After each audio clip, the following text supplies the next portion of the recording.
Hello, I am Joel McLeod, and welcome to the 905er. Last week, Roland and I talked about the scandal of the York Catholic School Board allowing a far-right anti-abortion group to give a graphic presentation on abortion to high school students at one of their schools. This wasn't an isolated incident of far-right motivations in the YCDSB. Last year, the board came under scrutiny during their debates over whether or not to raise the pride flag at its schools. Ultimately, that motion failed, and the board is one of the minority Catholic boards in the province to not raise the flag during Pride Month. Taking a step back, though, and looking at Catholic school boards in the province, there seems to be a movement to circle the wagons around the institution of Catholic education in Ontario. As culture war issues become a focal point of school boards, we pondered what exactly is the role of Catholic education in Ontario. Is the system a holdover from a bygone era of confederation? Why does one religion get its own taxpayer-funded system in a multicultural and diverse province like Ontario? To dive into this topic, we reached out to a critic of the Catholic education system in Ontario. We invited onto the podcast Paolo de Buono. Paolo is a family law lawyer and former Catholic board teacher who has become increasingly critical of the Catholic school curriculum and the system in general. He operates the Stop the Catholic Harm website and advocates for the merging of the two boards into one publicly funded school board for Ontario. He joins us today. I'm Matt Kundle, host of the Sound Off Podcast, the show about podcast and broadcast. Since 2016, we've been speaking with amazing people who have populated your ears for decades. Legendary broadcasters, research wizards, talent experts, podcasters, voice talent. Almost 400 stories, all for free. Subscribe or follow the Sound Off Podcast on Apple Podcasts, Spotify, Amazon Music, or at soundoffpodcast.com. Thank you to Paolo de Buono. That is correct pronunciation of your name, correct? Or am I? Yes, that's great. Good. I got on the first try. But thank you, Paolo, for coming on today to discuss the broader context of Catholic education in Ontario. This is coming off our episode last week, where we discussed what happened in the York Catholic District School Board, and we wanted to have you on to discuss that because you sort of made a name for yourself criticizing at the time then York Catholic's pride flag debate. Just give us a sense, what can you tell us, just to give our listeners some perspective, tell us what happened there. What was that experience like for yourself? Well, I guess the highlight of the moment was when I was confronted by angry parents, and some were not even from York Region, in the lobby of that night when they were debating the pride flag. When I was being called the devil incarnate, and that video that I shared on Twitter got 1 million views because it obviously.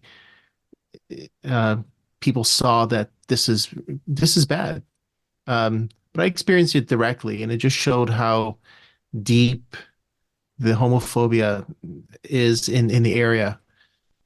I've been asking the York Catholic Board since 2000. Formally, I asked them to fly the pride flag. I asked again in 2022, I believe, and then I tried to ask again in 2023. And they actually disallowed my presentation after first saying they were going to allow it because it contradicted to them their Catholic views. Yeah, I mean, well, we'll probably get back into that later on in this discussion. But the reason why we did want to have you on was, and following up from last week's episode, so York Catholic is back in the news because of a pro-life right-wing organization was invited to a Catholic school in the board to give a very, let's say, graphic presentation, according to some students and teachers, about abortion, graphic images, verb, terminology, and those things. As a former, or I guess current Catholic teacher, can you give us a little insight into like how would this group be allowed to give this presentation? Because we found their website, just a quick Google search, and it's very adamant. They are very much a political organization aimed at pro-life policies in Canada. They're not pitching themselves as an educational educational group. They're not educational advocates. They're a political group. So I'm wondering how would this group be allowed to present to a Catholic high school under the pretense of educational values? Well, I just want to clarify that I am Catholic, but I'm no longer a Catholic teacher where I teach for a Catholic board. But I did for 10 years. I worked for the Toronto Catholic Board, and I was a parent in the York Catholic Board. And my experience is that there's, I think the word is deference. There's this implicit trust that teachers give to anything that's Catholic. And my experience is some of the weirdest, harshest things said were by a priest, by volunteers from the church in my classroom, for example, that were Catholic. And I think too many educators just trust that if it's Catholic, it's good. And that's probably what happened here. This is an organization that said it was Catholic, and the topic coincides with what that principal believed. And they just said, go ahead, you're welcome. And they didn't do the required checks that, an educator should do, because an educator is ultimately responsible for what happens in their classroom if they're a teacher, and what happens in their school if they're a principal. And the persons in charge here at the York Catholic Board didn't do what they were supposed to do in advance. Yeah, and we wanted to talk about it because it just seemed that especially at York Catholic, it seems a very stringent form of Catholicism has taken root there in our observation, and it's not just with this matter. I think they are one of the few last remaining Catholic boards in the province to still hold out on flying the pride flag.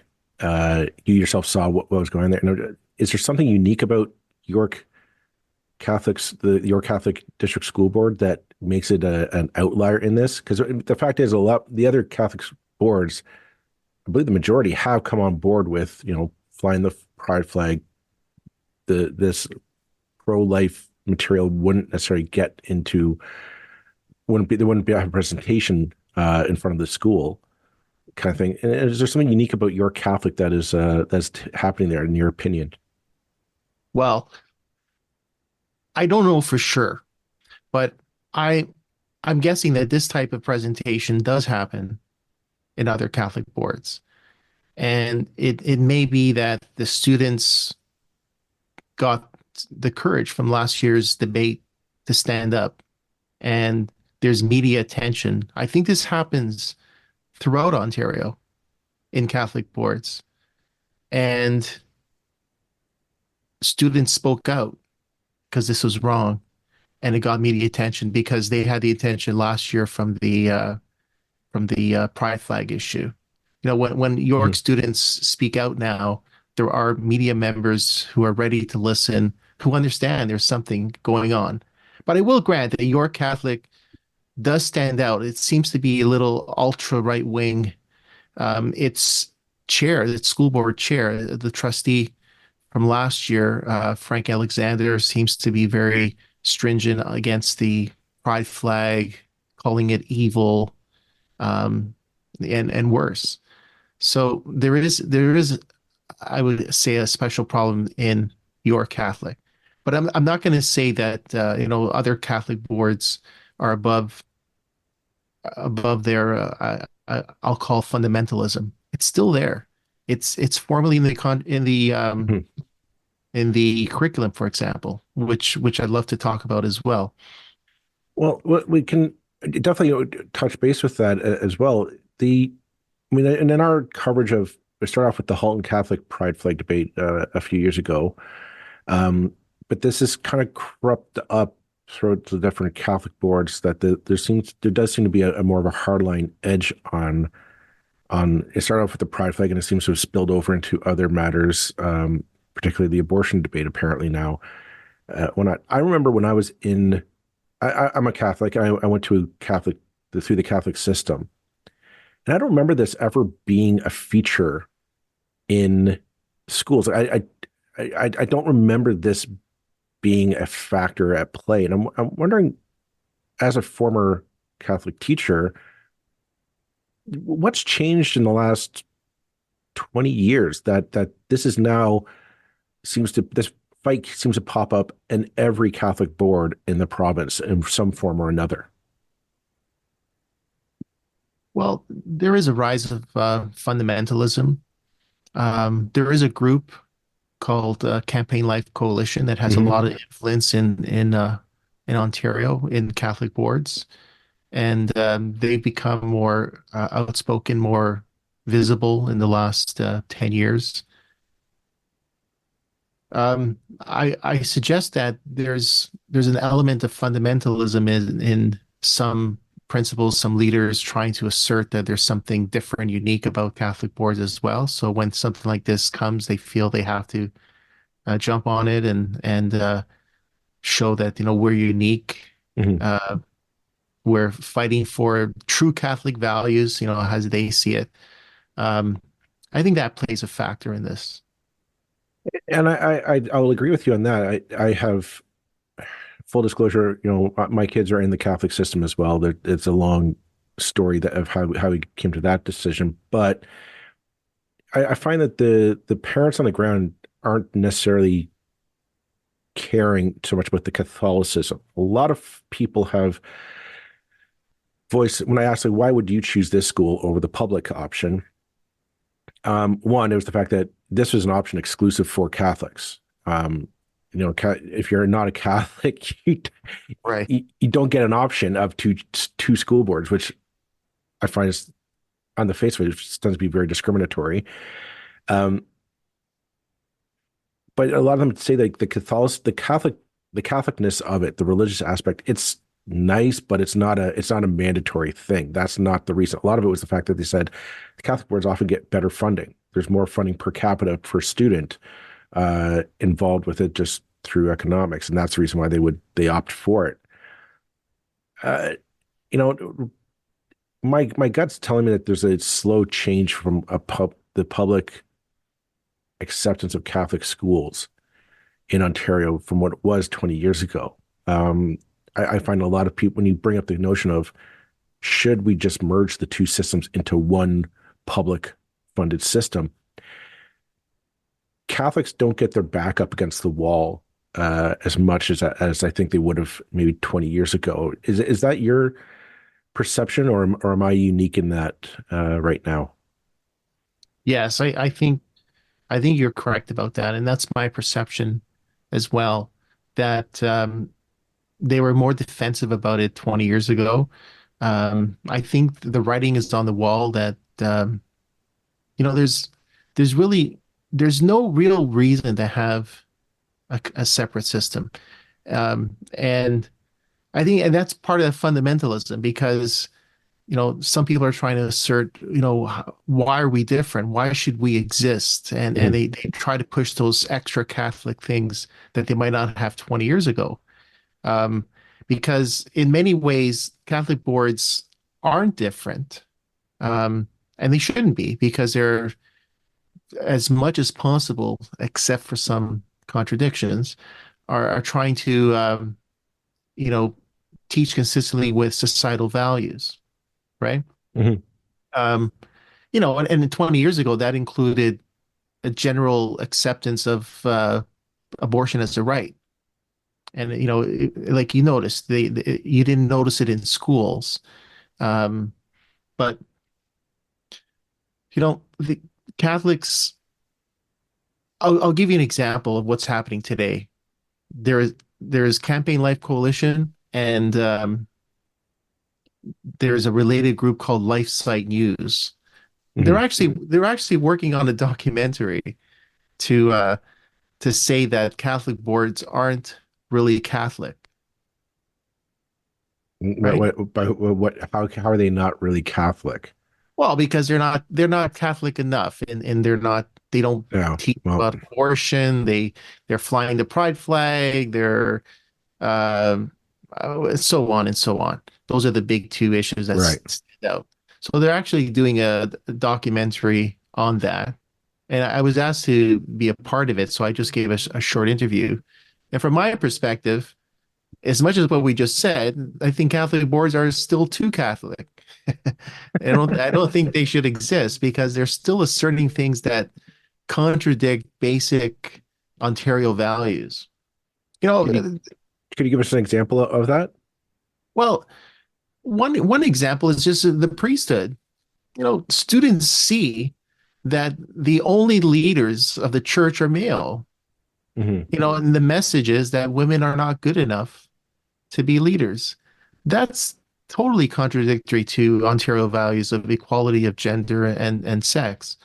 Um, so, to teach that a person can't become a priest because they're male and to be bombarded with this image. So it can't be a priest because they're female, Hmm.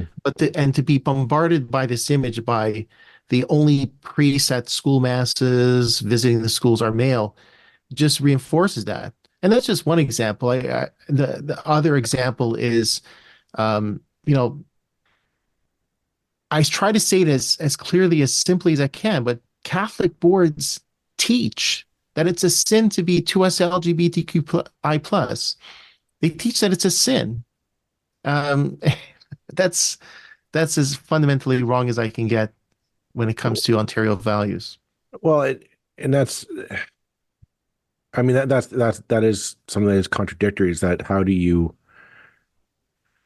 teach the simple fact that there are trans, queer, gay, lesbian students in walking in the hall statistically? I mean, I'm not going to out anyone, but statistically, you just know that in a high school of 1,000 to 2,000 students, statistically, they're going to be there. They might not be out or have come to terms with it themselves, and that's their right to do so. But um, yeah, I agree. Like the notion of, well, that is inherently sinful.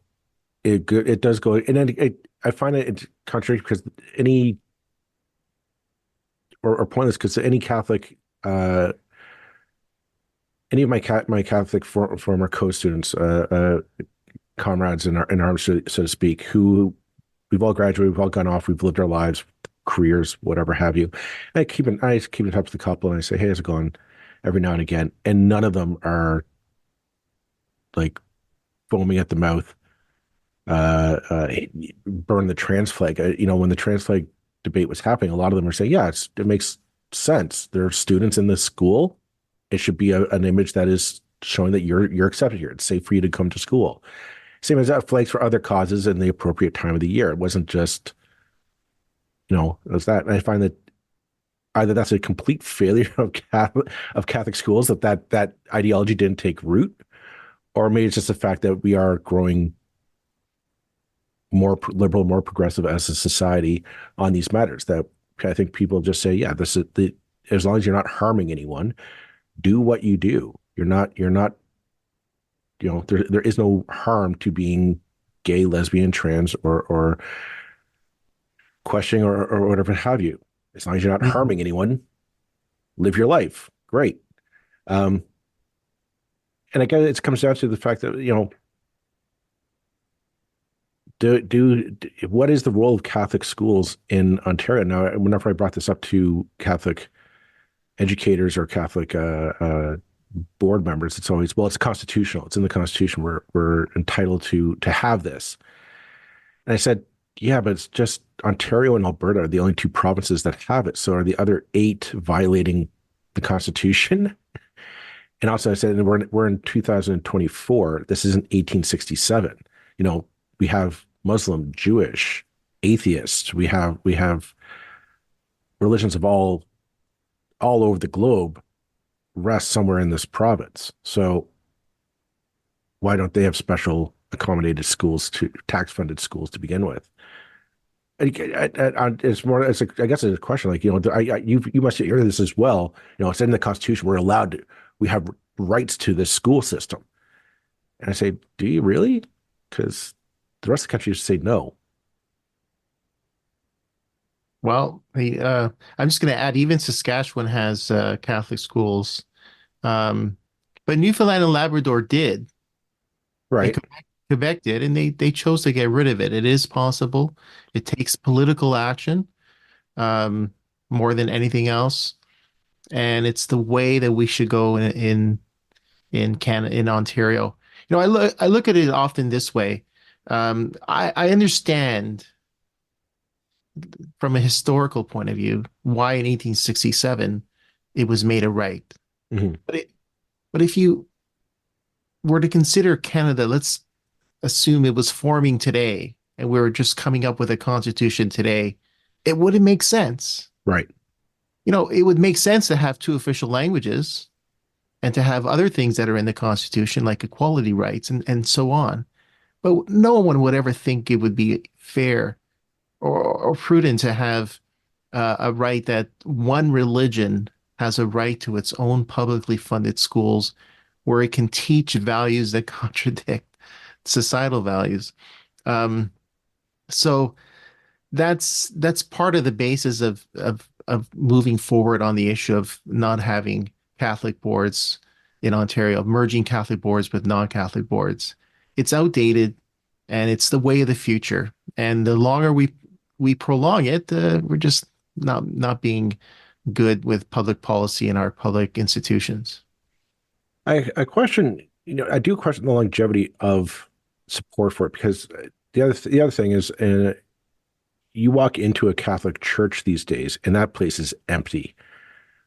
Um, I do question, like, I think we've moved past the era of where we identify necessarily on religious grounds, at least for Catholic and Protestant alignment. That's my sense in Canada, is that if you're Christian, you don't necessarily focus on the Catholic Protestant alignment. In fact, I doubt that if you identify as Christian per se, or at least a practicing one, is there a bit of a hypocrisy there of just we're holding on to this system that, you know, like, I'll be honest, when I was a kid, when I was a kid and I went to elementary school, like, you would go to church on Sunday and you'd see kids from your school in the pews next to you. And that was kind of like, it was a whole, but you notice, like, there were kids that weren't there. And it was because their parents said, well, no, the school will teach the Catholic part for me.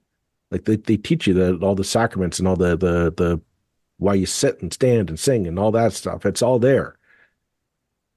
And it's like, isn't that just kind of hypocritical to say, well, the state should be teaching your kids how to practice your religion? Like, Yeah, I do think it's hypocritical to a certain degree. You know, like you were saying before, I think the vast majority of persons aren't choosing a Catholic school because of the because they're fundamentally Catholic and they want to mhm, make sure that those views are there. They're choosing because it's the one near them. Um, right. they may be Catholic and they have this affinity towards it. Um, so I think, most parents in the Catholic system would have no difficulty with the idea of Catholic boards ending. The greatest hypocrisy that I see is, the founder of the Catholic religion of Christianity is known as Jesus, and his most fundamental teaching is do unto others as you would have them do unto you, right? That always gets left by the side somewhere. So there you go. Catholics are asserting we have this right that you can have, Mhm. and that sense of we have something that you can have that we can't share is fundamentally contradictory to the basic belief in Christianity. That's, and I've shared that as a Catholic, as a Christian, you know, I can see this idea of asserting and protecting a right that no one else has. That's not fair. It's discriminatory, and so that's where I see the greatest hypocrisy in the idea of Catholics defending it. Mhm. I, Besides it being outdated, it doesn't make any sense. I would understand Catholics, a century ago asserting why they should have a different system. right. And in our last episode, we discussed, Roland and I were having a discussion on on the broader sense of how public education is funded.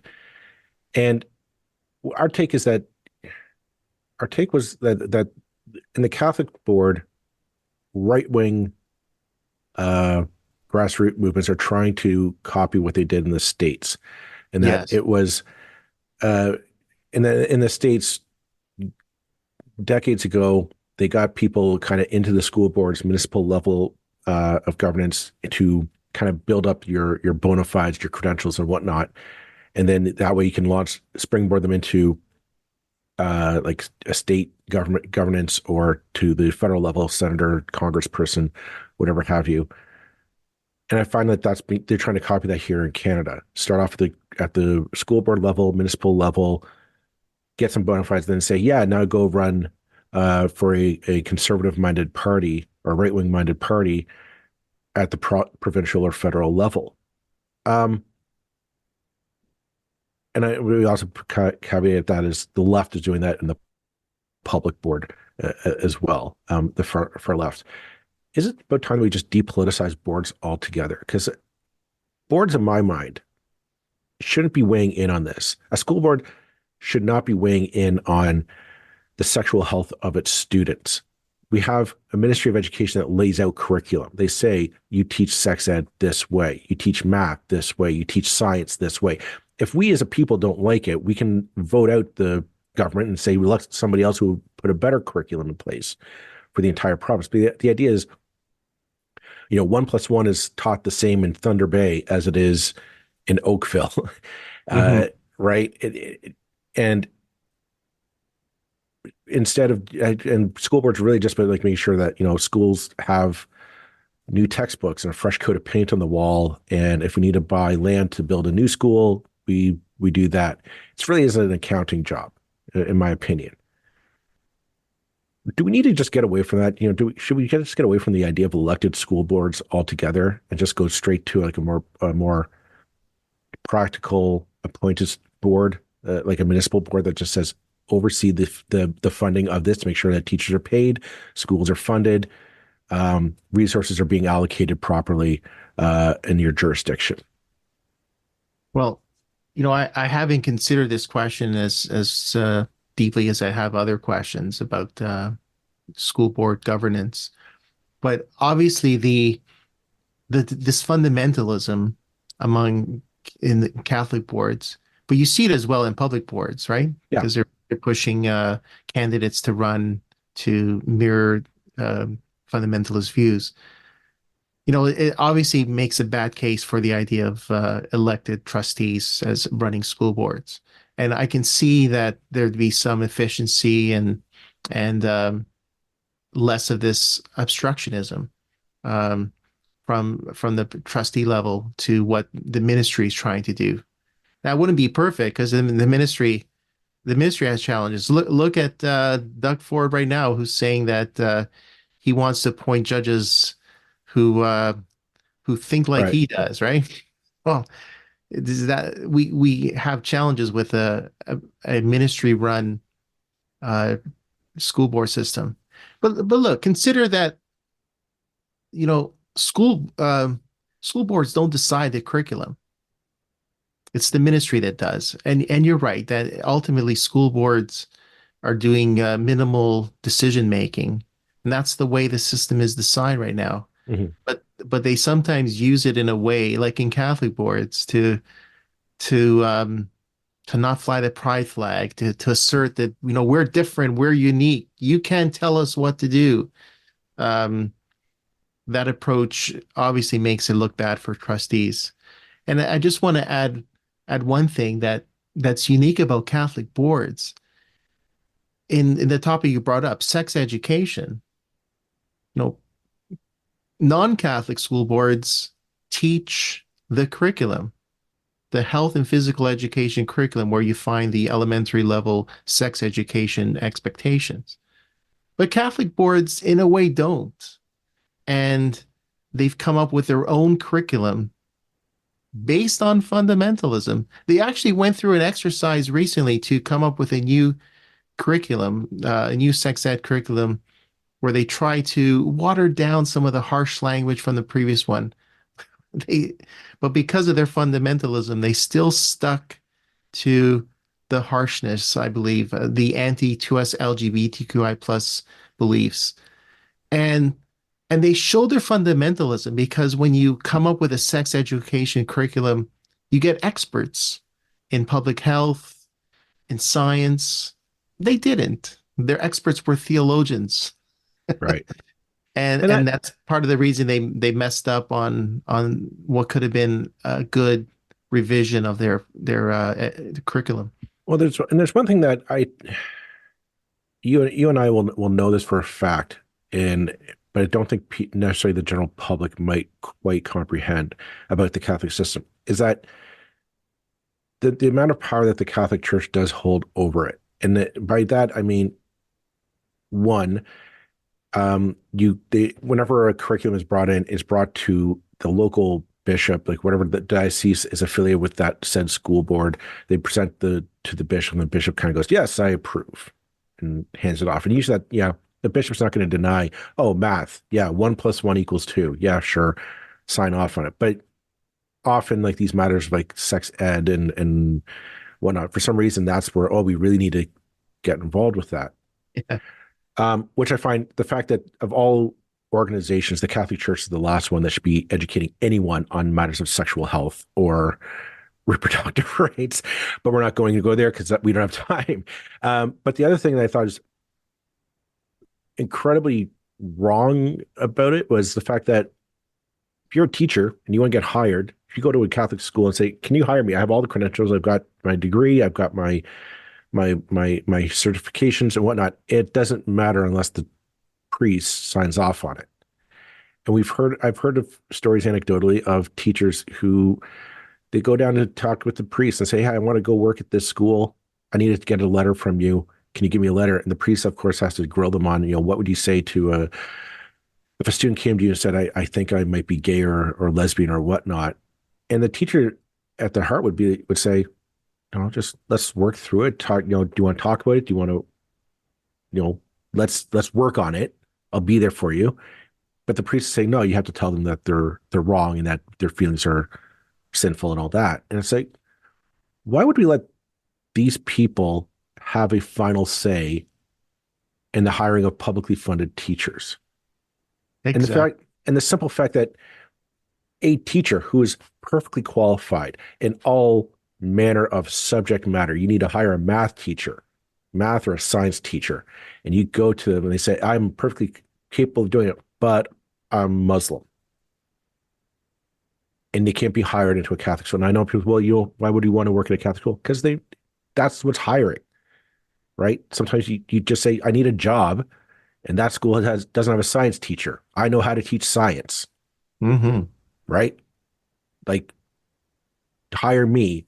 I don't have to go to the assemblies, but I can, it's science. It doesn't matter whether you're Catholic, Muslim, Jewish, atheist, whatever. Science is science. But they can't because they're Catholic. And I'm saying, like, I don't understand how this system can be held up this way for public tax dollars to allow this kind of discrimination from happening. Yeah, it is discrimination. I mean, they're not only not they're not sorry, they're not only denying non-Catholics who would be competent teachers from teaching, but there are good Catholics they would choose not to Right. hire because they are living in a same-sex marriage or relationship, Or right? divorced in some Or cases. divorce and a Yes. few other cases. And again, they don't differentiate on whether they're good people or not. They'll focus on those sins, that Right. their overemphasis on that. We started talking about abortion and about how, there's too much deference within Catholic education where they just give so much trust to religion, to their priests, to make those types of decisions. And you just hit it again with the hiring process. Right. Ultimately, it's the priest who decides who becomes a Catholic teacher, and that results in discrimination from a religious perspective on hiring good Catholics and hiring non-Catholics who would be great teachers. I mean, that's a fundamental reason why I think the Catholic system is inferior to non-Catholic systems, because we're not just hiring on merit, and the influence of the church has a negative impact. And I'm going to add as well a dangerous impact, because some of those sex issues, to teach that condoms are sinful, Hmm. results in students getting hurt with diseases and so on, and other beliefs. So That it doesn't have a place. It shouldn't have a place in our public education system. I yeah, and there's a growing trend I've noticed over the last few years, almost 10 years now, that I've kind of been involved more intimately, I guess, with the Catholic system, with children in it. And there seems to be a drive, at least from boards in this province, to kind of isolate themselves from the rest of the province. Like, it's not a matter of like, how do we make ourselves more ingrained in Ontario society. It does seem to be a matter of like, we've touched upon it before. It's like, we're special and we're unique. We have a right to this. Mhm. We are teaching a unique way of life here, and we need to isolate ourselves from the rest of Ontario because we're teaching better values. Which, and on its face, I think is incredibly dangerous. Like, my thoughts were always, the public education is one of the great bedrocks of a great society. We have boys and girls coming out of our education system who are equipped to think critically and to not solve the problems of today, but the problems that haven't even been dreamt of yet. Um, is what our education system is supposed to be about, in my thoughts. Uh, but we have this Catholic system that seems to want to isolate themselves more and more away from, dare I say, mainstream Ontario. Uh, is that your sense as well, or am I just reading too much into the tea leaves on this one? No. And we touched on that before. I mean, the some Catholic boards are trying to find this distinctiveness. What makes us Right. different? Why should we even exist in 2024? Um, and so they try to assert that that thing. I think some of them do it to keep uh enrollment. Um, I think at the high school level they try to encourage non-Catholics to attend as well, Mm. and they're trying to attract more fundamentalist families to go this way. But again, it just to have a system that's more fundamental than society, fundamentalist than society is dangerous. And we've seen it in the York Catholic Board. The issue goes well beyond the pride flag, but that they can't even agree on the pride flag, it shows a lot. And I'm going to add with other boards, I'm thinking of the Ottawa Catholic Board where it was almost a unanimous decision. Even though other boards are flying the pride flag like Toronto and Halton, the decision was unanimous. It was a very divisive issue, and it still is. There are still teachers who have a problem with it, for example, um, and the administrators. So to have something so basic, so fundamental to accepting to us LGBTQI plus students and persons as flying the pride flag, to have that as such a divisive issue that they can't decide on, just shows how deep the problem is in Catholic boards, especially York. Yeah. I guess the sad thing is I don't see an end to these discussions happening. I don't find that these are isolated incidents, as you said, and I don't know what. I mean, the only way I could see a Catholic system surviving in Ontario is take the priesthood completely out of it, allow teachers to be hired based solely on merit, not on Catholicness, and to take out the prerequisite of being Catholic to join in. Because I know there are a lot of um, non-Catholic parents who say, I'm willing to suck it up and send my kid to it because it's got more resources. It has, again, it's the funding per student that everyone's looking at. They have more resources in them for my kid to thrive in. So I always said, people say, well, why do we need to make sure that, because it should be noted, enrollment across the province for Catholic schools is declining. They're seeing a steady decline in enrollment year after year. So to say that they are mainstream is growing more and more. Exactly. Yeah. To the wise side. So I don't to the road side. And I don't know if this trend continues. Like, are we going to be able to justify even keeping schools open when they're half full, but we have overflowing public schools, which really we should be trying to combine the two to offload the student demand there. Almost every question you make, every statement you give, it just keeps emphasizing the fact that the idea of having Catholic boards is outdated. Yeah. This declining enrollment, for example, is partly because immigration in Canada has been increasing from areas that are not Catholic. Yes. You know, and that just happens because that's the way Canada is. So the fact that we have schools where, the enrollment doesn't really reflect their community. It doesn't, Right. because you have, for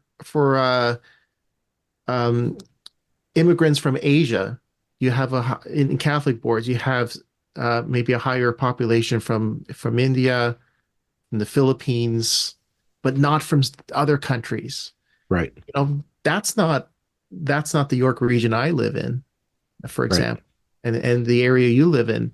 But that's the diversity. It's not really diversity, but that's the kind of diversity you get in a Catholic school. It's not reflective of the society.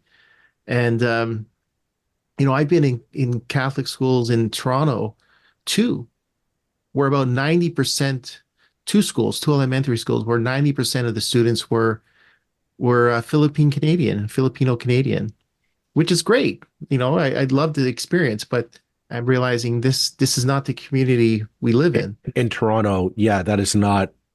It should be a little bit more colorful, a little bit more rounded.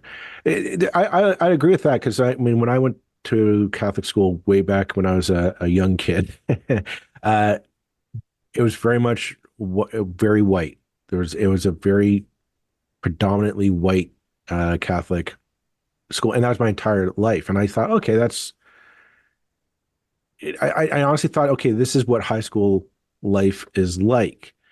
And then I went to university, and it was a slap in the face, because I was exposed to everything in Canada. You had Asians, Africans, Caribbean background, just the whole gamut was there. And it was fantastic, because you're like, wow, okay, where are you from? Oh, you're Muslim, you're Jewish, you're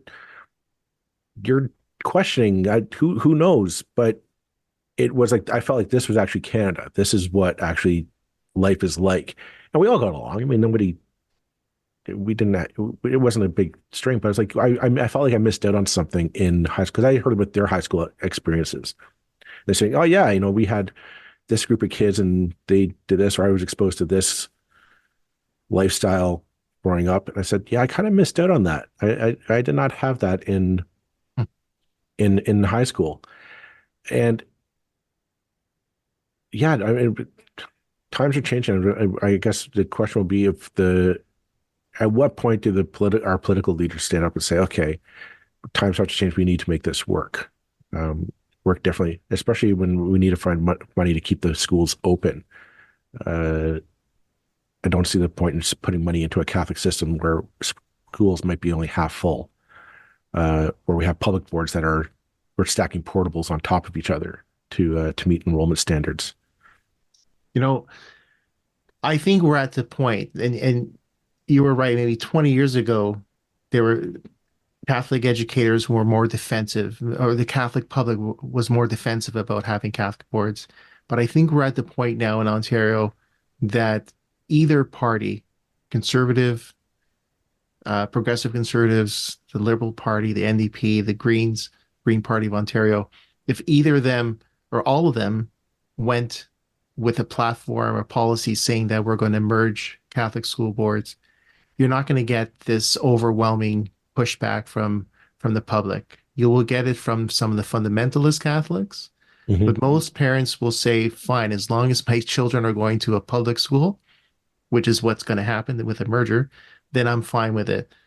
Um, there is a challenge. It's not an easy thing to do because merging school boards, is a lot of work, and there will be some challenges to face. Um, an example is the Toronto board when the city merged from six small cities into the city of Toronto in 1997. The school boards had to merge, and it wasn't easy. It wasn't an easy process, but the school board is an amazing school board today, Mm-hmm. and there are efficiencies in it. I think that as a political position, that's where we need to go. We need to be telling our politicians, we're fine with it. We want you to lead us to an Ontario as it should be in 2024. One public education system, a French system, an English language system, but not this system where there's two in our area that are English, one Catholic, one non-Catholic. We can go there, Mm-hmm. and we need to tell our politicians that we're ready for it. I know people are worried about schools closing. Like, oh, are you going to close the Catholic school? Said, I don't see how because there's still the same amount of kids, and we're still going to need all Exactly. those teachers to teach them. So there'll be some closures, I'm sure, because there'll be that. Well, it might be a public school that is really underpopulated, or a Catholic school that might be really underpopulated, and you say, okay, well, just take those kids and switch them over to the public. But the convenient thing is, a lot of times they're in the same neighborhood. I mean, in Ontario, you kind of built the Catholic and the public schools almost side by side because the idea was just, oh, again, it's that redundancy of, oh, well, just the Catholic kids go to this school and the Protestant kids go to this school. And that's the way it was built 50 years ago. And nobody changed it, but the populations have greatly shifted. So it might be a matter of even just take, okay, close a few portables in the public, shift them over to the former Catholic school. Like, I think it all balanced out in the end. It's just a matter Oh, of, yes. it'll be like Yes. maybe a year of just like, oh, wait, okay, let's look at the numbers. Well, yeah, you just don't go to that building anymore. You go to this building, but you're still in the same neighborhood and you'll probably have still a lot of the same friends. You're just going to go to a different building. That's all. And by, and kids are resilient. They'll bounce back from it and what have you. Sure.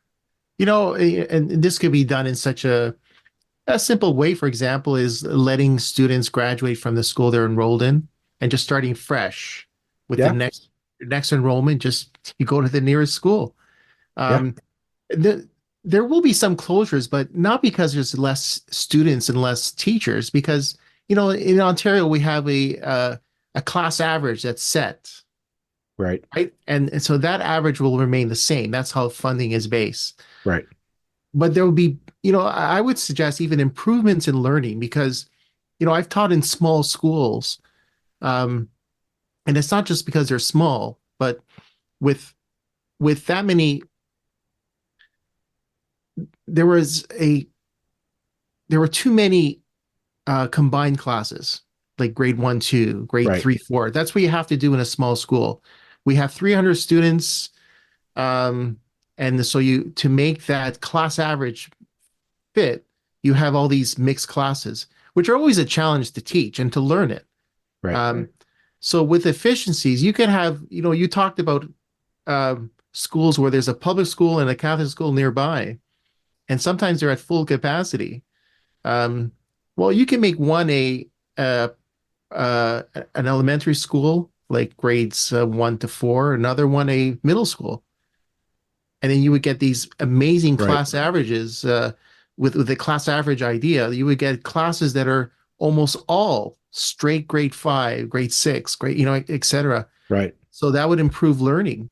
So you can have children who are in grade 1 go to this school, and when they reach grade 5 or 6, they go to that school. So Right.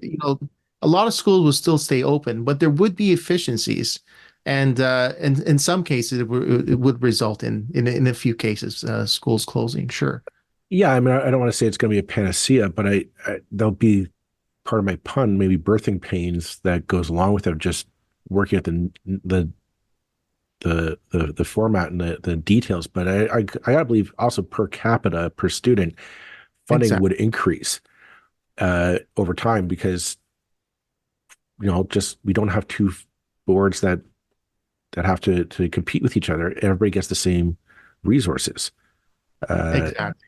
And you see per capita student funding across not just one, in the 905, I'm going to go Ontario wide, see that just increase, giving our students better resources and better tools to improve themselves.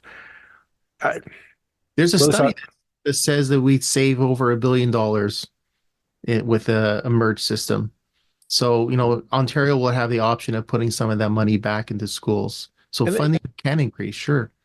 Okay, so that begs the question: why aren't the progressive conservatives jumping all over this? You're telling me you're going to save $1 billion tax dollars that could either go back into the system or pay off the debt, or that just seems like a really conservative-minded argument to do this, to just save $1 billion. Why not? I don't know. I know, and it's a rhetorical question. If you had that answer, I'm saying you should be running for office. Well, it's interesting because one of the offsets, like most people would accept a merged system, and there would be just those few more on the fundamentalist side who would be upset about that. So you can see that there would be a very, very small percentage of persons who would turn to private education, right? Private schools, if there was a merger. Not many, but there would be some. And I noticed that among the progressive conservatives, that they seem to have a political friendship with the private school system compared to the other boards. So you can see maybe that would be a reason for them. They're trying to help their friends. Maybe from my perspective. Yeah, that's a whole other episode that we don't have time for. Paolo, this has been a fantastic conversation. I don't think it's going to be a conversation that's going to end anytime soon. But who knows what's going to come down the pipe. So we'd love to throw the door open for you to come back on to discuss this matter at some future date if you're up for it. Certainly, I'll be there. Thanks for having me to discuss these important issues. Thank you for talking about them so openly. Take care, and we'll talk with everyone on the next episode. Hi, I'm Connie Thiessen, the host of Broadcast Dialogue, the podcast. We focus on Canada and the challenges facing Canadian radio and TV, as well as highlighting those moving the industry forward from podcasting and streaming to new broadcast tech. Check us out at broadcastdialogue.com or your favorite podcast app.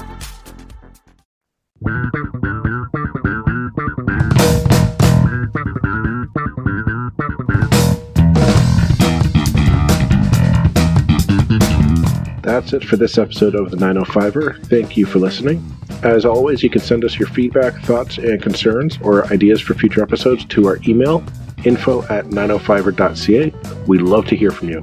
You can help us keep the 905er going by financially supporting us through Patreon as well as PayPal. Visit us at 905er.ca and click on the support tab. As well, links are in the show notes for your convenience.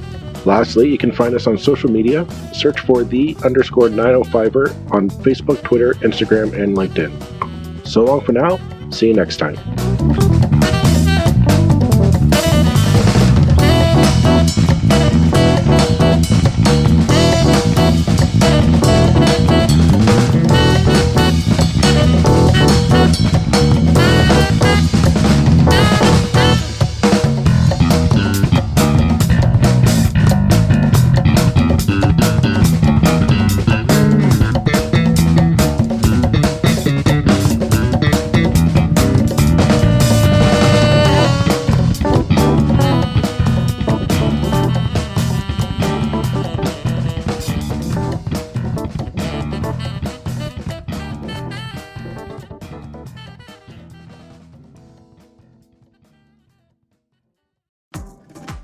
Hi, this is Candace Sampson, the voice behind What She Said.